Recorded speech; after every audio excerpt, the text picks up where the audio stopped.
नमस्कार, मैं राजेंद्र शर्मा एडवोकेट काठमांडू नेपाल से आपके सामने मैं काला पानी के विवाद के विषय में कुछ मेरे भारतीय मित्रों ने कहा कि क्या है वास्तविकता बता दीजिए आपके तरफ से, हम लोग भी थोड़ा जान जाएं। इसलिए हमने जो है आज तक के जो हमारे स्टडी से जो निकला है उस चीज़ को हमारे भारतीय मित्रों के सामने हम रखना चाहते हैं। और इस समस्या काला पानी जो सीमाना के विवाद है, सीमा विवाद है, उसको शांतिपूर्ण तरीके से वार्ता के माध्यम से इसको हल करना चाहिए। और जो मित्रवत व्यवहार है भारत और नेपाल का उसका कायम रखना चाहिए। इसके पक्षधर होने के नाते से मैं कुछ अपनी बातें मैं आपके सामने रखना चाहता हूँ। अगर उचित लगे तो उचित कहिए, उसमें कोई आपका डिसएग्री है तो आप डिसएग्री भी कर सकते हैं। सबसे पहले तो नेपाल का जो काला पानी लिपुलेख के एरिया में जो 3 गांव है, एक है कुटी, दूसरा गुंजी और नाभी, ये 3 गांव और उस एरिया नेपाल का है करके नेपाल ने दावी किया। और कुछ नक्शा भी जारी किया था, पहले भी और बाद में भी जारी किया, बीच में स्थगित हुआ था। बहुत सारे लोग बोल रहे हैं कि ये नेपाल ने नया नक्शा जारी किया, ये नया नहीं है। 2000 नेपाल के विक्रम संवत 2011 साल में भी इसका पढ़ाई होता था, जो उस प्रकार का नक्शा नेपाल का दिखाई दिया जाता था। बीच में नापी के समय कुछ विवाद आने के कारण से उसको रोक दिया गया था, लाल मस्सी लगा करके उसको जो नक्शे में पूरा क्लियर नहीं दिखाई दिया रहा था। लेकिन पहले भी ऐसा नक्शा था नेपाल में, बाद में भी था, इसको अद्यावधि करके जारी किया है, कोई नया नक्शा जारी नहीं किया है। इसमें जो है भ्रम नहीं होना चाहिए। और उसके बाद जो है इसके पीछे क्या है कारण और इसका क्या है आधार, मैं आपको बताना चाहता हूँ। सबसे पहले तो 1816 सन 1816 मार्च 4 तारीख में सुगौली संधि हुआ है नेपाल और ईस्ट इंडिया कंपनी सरकार के बीच में। उस वक्त भारत नाम का देश का जन्म ही नहीं हुआ था, नेपाल बहुत पहले जन्म हुआ है नेपाल का। इसलिए नेपाल को बड़े भाई कहना चाहिए, जिसका जन्म पहले होता है उसको बड़े भाई कहना चाहिए करके भी बात आता है कभी कभी। ये 4 मार्च में जो सुगौली संधि हुआ था 1816 में, उसके धारा 5 में लिखा गया है, महाकाली के पश्चिम के भूभाग को नेपाल के राजा और उनके संतान उनके ऊपर दाबी छोड़ दें।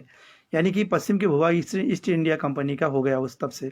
तो उस संधि के हिसाब से क्या हुआ, महाकाली नदी हो, महाकाली नदी के पूर्व के भाग नेपाल का हो गया। और उसमें एक 4 मार्च में जब ये सब हुआ, उसके बाद उसमें विवाद आया। 1816 दिसंबर 8 में इस एक विवाद को समाधान किया गया है। उसमें क्या हुआ है कि महाकाली नदी तो बोल दिया गया, लेकिन उसका उद्गम स्थल कहाँ है, कहाँ से कहाँ तक महाकाली नदी माना जाएगा, और विवाद आ गया। उसके विवाद के समाधान के समय भारत और उस वक्त के इंडिया सरकार, ब्रिटिश सरकार गवर्नमेंट और नेपाल के गवर्नमेंट के बीच में एक संधि हुआ 1816 दिसंबर 8 में, पूरक संधि। उसमें प्रश्न लिखा गया है कि लिम्पियाधुरा से निकला हुआ महाकाली नदी ही और महाकाली नदी का उद्गम स्थल है, वहाँ से लेकर के महाकाली नदी शुरू होगा, उसके पूर्व का जितना भी भूभाग है वो नेपाल का है करके उसमें प्रश्न कर दिया गया है। महाकाली नदी के विवाद को उसी वक्त खत्म कर दिया गया है। ये दोनों देश का इसमें दस्तखत है, सिग्नेचर है, इसको निर्विवाद प्रमाण माना जाता है जब दोनों का साइन होता है। उसके बाद तीसरा प्रमाण है 1857 में भारत ने जो है नेपाल का नक्शा जारी कर दिया खुद। नेपाल और भारत के अधिकारी मिल करके सर्वे ऑफ इंडिया के तरफ से नेपाल में उस वक्त नक्शा छापने का जो मैसेज नहीं था, वो 2032 साल में जो है वो आया है विक्रम संवत। और विक्रम संवत और 21 संवत में थोड़ा आपको हम क्लियर करना चाहते हैं। अभी नेपाल में 2077 विक्रम संवत चल रहा है, इंडिया में 2020 सन चल रहा है, तो कितना फर्क है आप उसी हिसाब से जोड़ लीजिएगा। 1857 में जब भारत सरकार ने, सर्वे ऑफ इंडिया ने जो नक्शा जारी किया है, उसमें भी नेपाल और भारत दोनों का उसमें साइन है, सहमति है, उसमें दोनों का मोहर लगा हुआ है। उसके हिसाब से वो महाकाली का मुहान उसमें लिम्पियाधुरा दिखाई दिया है, उसी हिसाब से महाकाली लंबाई का भी उसमें उल्लेख किया गया है। आज के दिन में जहाँ विवादित क्षेत्र बताया गया है, वहाँ का महाकाली नदी का अगर नाप लें तो सिर्फ 23 किलोमीटर होता है। उस टाइम का नक्शा को देखें तो 53 किलोमीटर उसमें उससे कायम किया है। तो ऐसा क्यों हुआ, इसके बारे में भी हम फिर आपके से बाद में चर्चा करेंगे। अभी पहले तो नेपाल के क्या क्या प्रमाण है उसके बारे में हम बताना चाहते हैं। उसके बाद चौथा प्रमाण है नेपाल का 1860 में नवंबर 1 तारीख में, जब नेपाल वहाँ पर विद्रोह हुआ था, तो यहाँ के राणा शासक ने कुछ सेना भेज करके वहाँ हेल्प किया था वहाँ के गवर्नमेंट को। कुछ नेपाल की जनता जो थे वो वहाँ के स्वतंत्रता के संग्राम में साथ दे रहे थे। कुछ यहाँ के राणा शासक जो है कुछ सेना भेज करके उसको दबाने के लिए सेना भेजा था। 1860 में लखनऊ में जो यहाँ से सेना भेज करके वहाँ का विद्रोह को दबाया गया, उस टाइम में पुरस्कार स्वरूप मिला है नेपाल के नया मुल्क बांके, बर्दिया, कैलाली, कंचनपुर 4 जिला। वो 4 जिला को जब मिला उसके वक्त भी नवंबर 1 तारीख में 1860 में फिर से एक संधि हुआ है 4 जिला को वापस करते समय, जिसको नया मुल्क कहते हैं नेपाल में। उसमें भी लिखा गया है कि महाकाली नदी सीमा नदी है, वो जो है सीमा नदी के रूप में कायम किया गया है महाकाली के, और महाकाली के इधर के भूभाग जो 1816 के जो सुगौली संधि हुआ है उसको मान्यता दिया गया है। और उसके हिसाब से उसमें भी लिम्पुआ को जो है वो का सीमा नदी माना गया है महाकाली नदी को, और महाकाली के पूर्व पश्चिम के भूभाग को इंडिया का माना गया है। उसके बाद फिर 5वां प्रमाण है नेपाल का 1875 जनवरी 7 तारीख में दाङ डुडुवा नक्साङ्कन एक संधि हुआ है। उसमें कुछ सीमाना को क्लियर किया गया है। और नेपाल के 1816 के संधि में कुछ लिखा गया था, अगर नेपाल के तराई के भूभाग इंडिया के में पड़ने के कारण से नेपाल के किसी भारदार को अगर नुकसानी हुआ है तो उसको वापस कर देंगे करके समझौता उसमें हुआ था 1816 में। उसी के पूरक के रूप में फिर से सीमांकन का जब काम हुआ तो 1875 जनवरी 7 तारीख में एक समझौता हुआ है, जिसमें राप्ती जो अभी अंचल है उसके दक्षिणी इलाका जहाँ का तराई का भूभाग है उसको नेपाल में गाप दिया गया, नेपाल में दिखाया गया था। उसका नाम नक्शा जब हुआ था तो उसको नेपाल का कायम करके उसमें भी संधि हुआ है कि नेपाल ये सब जमीन नेपाल का है करके प्रश्न कर दिया। वो महाकाली के पूर्व का जमीन था, उसमें भी जो है 1816 के जो सीमाना था महाकाली का उधर पश्चिम का जो उसको कायम किया था पश्चिम के भूभाग को, उसको इसने भी मान्यता दे दिया, क्लियर कर दिया है। उसके बाद 1995 का लिम्पुआ के जनता जो है, जब उस टाइम में थोड़ा विवाद आया था देखिए, और 1816 की संधि होने से पहले किया हुआ है 1815 में भारत के उधर इंग्लैंड के तरफ से बेलायत की तरफ से लॉर्ड हेस्टिंग्स ने एक चिट्ठी लिखे भेजा था कि महाकाली नदी के पश्चिम का भूभाग हमारा हो, पूर्व का नेपाल का होना चाहिए।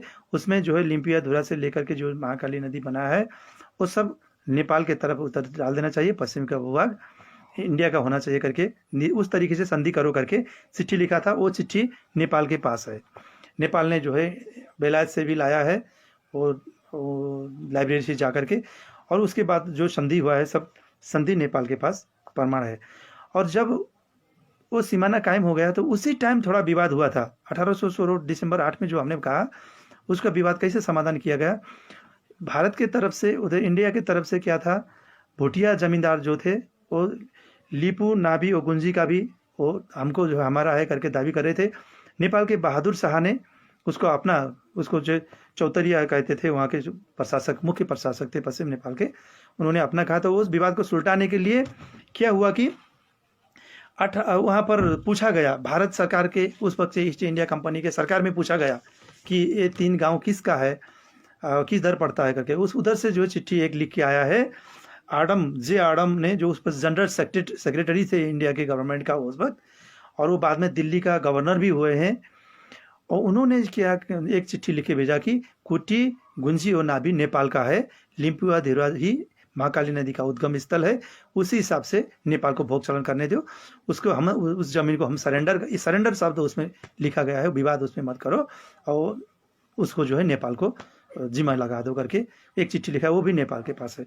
उसके बाद जब नेपाल का कब्जे में आ गया वो, तो 1995 जो विक्रम संवत है, आप जोड़ लीजिएगा इस पे संवत कब होता है।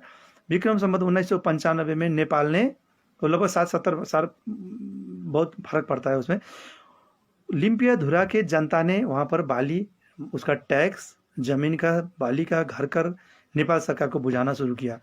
तो वो सारा प्रमाण जो है अभी नेपाल के पास है। उसके बाद 2015 साल नेपाल के विक्रम संवत की बात कर रहे हैं, ये बहुत पुराना होता है, वहाँ का 19 ही चल रहा होगा, चल रहा है उस टाइम। उस वक्त जो है नेपाल का मतदान वहाँ जब चुना हुआ 2015 साल का, जो बीपी कोइराला उसके बाद प्रधानमंत्री हुए थे, उस टाइम में मतदाता नामावली जो तैयार किया गया, वो सारे लिम्पुआ के दक्षिण पश्चिम के बेल्ट है, कुटी गुंजी नाभी अभी जो भारत के कब्जे में है, वहाँ के सारे लोग ने जो है मतदान में भाग लिया नेपाल की तरफ से। उस वक्त वहाँ पर कोई इंडिया का फौज नहीं था, कोई शासन प्रशासन वहाँ पर नहीं था। और मतदाता नामावली अभी भी है, और मतदान करने वाले आदमी भी अभी जीवित हैं वहाँ पर, उनका इंटरव्यू लेकर के रखा है। और उस टाइम में जो नेपाल का सीमाना था जहाँ पर, उसमें तामा का कुछ डाल करके उसको गाड़ा था, वो गाड़ने वाला आदमी भी जीवित है। और उसके बाद उस सीमाना बाद में जो पूरब तरफ सार दिया गया, कहाँ लाया गया, वो सारने वाला आदमी भी अभी जीवित है, उनका भी वीडियो हम लोग ने बना चुका है, वो प्रमाण के रूप में रखा गया। उसके बाद 2018 साल में जनगणना हुआ। जनगणना का मतलब आप लोग जानते हैं, वहाँ पर कितने लोग बैठते हैं, उसका परिवार कितना है, उसका लागत लिया जाता है। तो नेपाल के भैरव रिसाल अभी भी वो जिंदा हैं। उस वक्त वहाँ यहाँ के प्रमुख होकर के जनगणना प्रमुख होकर के अधिकारी होकर के वहाँ गए थे, और सारे कर्मचारी ने वहाँ पर घर घर में जा करके अपना जनगणना किया है। उसका सारा लागत, कितने परिवार थे, उसके कितने बच्चे थे, सारा चीज़ 2018 साल में उसका जनगणना का रिपोर्ट नेपाल में ला करके दे दिया है। वो भी सुरक्षित है। उस वक्त वहाँ पर इंडिया का उपस्थिति नहीं था।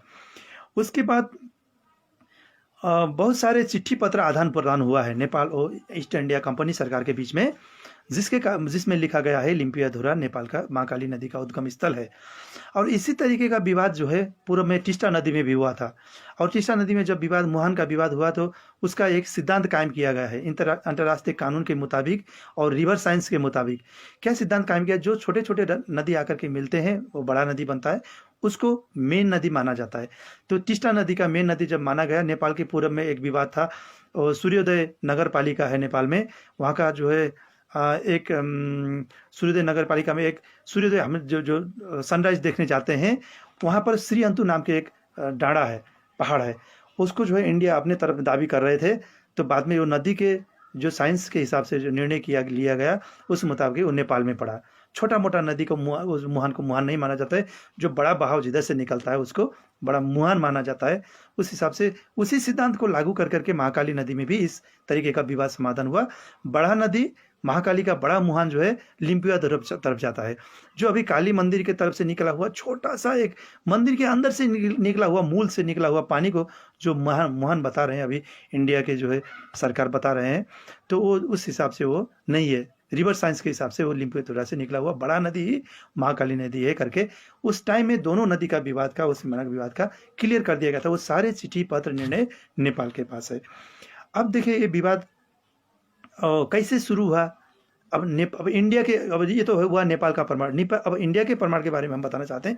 इंडिया जो बोल रहा है सन 1827 में हमारे पास एक नक्शा हुआ था, और 1848 में, 1881 में, और 1889 में, और 2020 में जो नक्शा जारी किया है इंडिया ने, उसके हिसाब से इंडिया का है करके बता रहे हैं।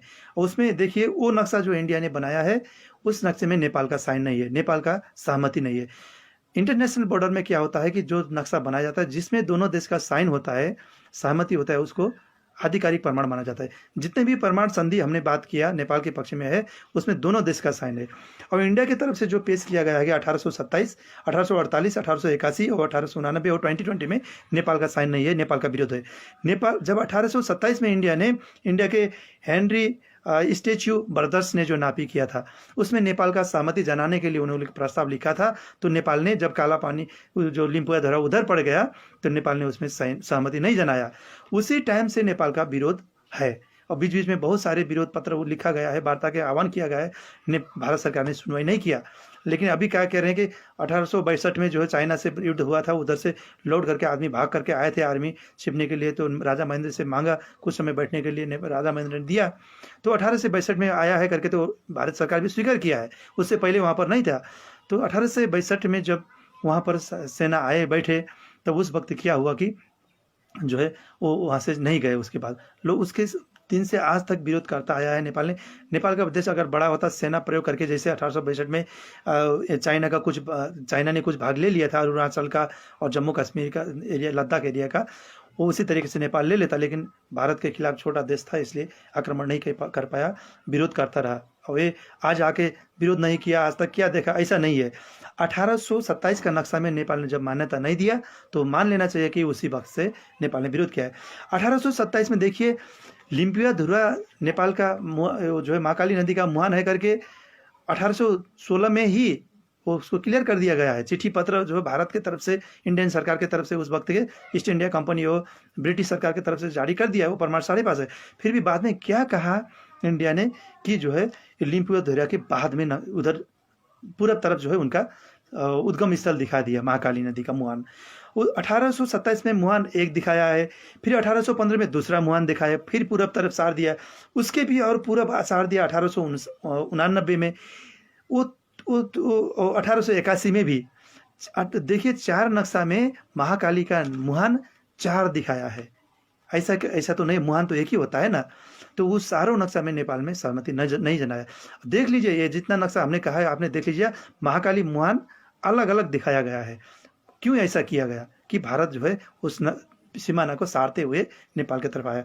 और 2020 में अभी अभी जो जारी किया है भारत ने नक्शा, उसमें भी नेपाल का सहमति, उस तरीके का नक्शा में पहले भी नहीं था और बाद में भी नहीं है उसका, उसमें हमेशा विरोध है। वो एक तरफी रूप में जो जारी किया जाता है उसको मान्यता नहीं दिया जाता है। और नेपाल में अभी जो जारी किया है नेपाल ने नक्शा, जो उसको अद्यावधिक नक्शा कहते हैं, वो नया नक्शा नहीं है। वो 2011 साल की नेपाल के कोर्स में भी पढ़ाई होता था।